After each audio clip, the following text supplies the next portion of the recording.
ማኔጅመንት ስራ ማለት ባይዘው እዳ ማለት ነው ብድር ማለት ነው የሆነ ነገር ተበድረህ አለመመለስ ወይም ደግሞ አለመኖር ማለት ነው እኔ ስለ ማኔጅመንቶች እንደዚህ አይነት ነገር ተናግሬ አላውቅም ግን ዛሬ ስለ ማኔጅመንቶች የሆነ ነገር ማለት ፈልጋለሁ ማለት እኔ በዚህ ቦታ ላይ ስላለፍኩበትም በጣም ከባድ እንደሆነ ስሜቱን እረዳቸዋለሁ በተለይ ደግሞ መልካም ሰዎች ሩሩህ አዛኞች ሰዎች ምናምን ካሉ ደግሞ ለማኔጅመንት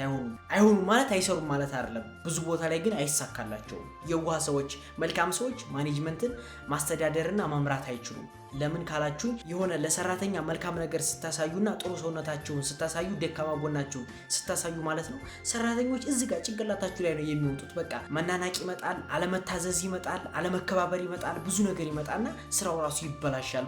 ብዙ ነገር ይደርስባችኋልና ስራችሁን ሁሉ ልታጡት ትችላላችሁ ሰው ምን ለማለት ፈልጌ ነው አንዳንድ ማናጀሮች በክፋት መልኩ የሚያሳያችሁን ጸባይና የሆነ ስራ አልታዘዝ ብላችሁ ወይም ደግሞ የሆነ ስራ ላይ ተጽዕኖ ሲፈጥሩባችሁ ስራውን እንድትሰሩ ሲያስገድዷችሁ እነሱ ያ ነገር መሰራት ስላለበትና ግዴታ ያ ነገር መስራት ስላለባቸውና ሰርተው ማሳየት ስላለባቸው እነሱም እኮ ሰው ናቸው አንደርስታንድ ያደርጉን ይችላሉ ግን ደግሞ ያ ነገር ክፍተት ሲኖረው ደስ አይላቸው በቃ ያ ነገር እንዲሰራ ይፈልጋሉ አስፈላጊ ከሆነ መልካምነታቸውን ረስተው አንተ ላይ ተጽዕኖ ሊፈጥሩ ይችላሉ ያ ደግሞ ስራቸው ስለሆነ ነው ሰው እንረዳቸው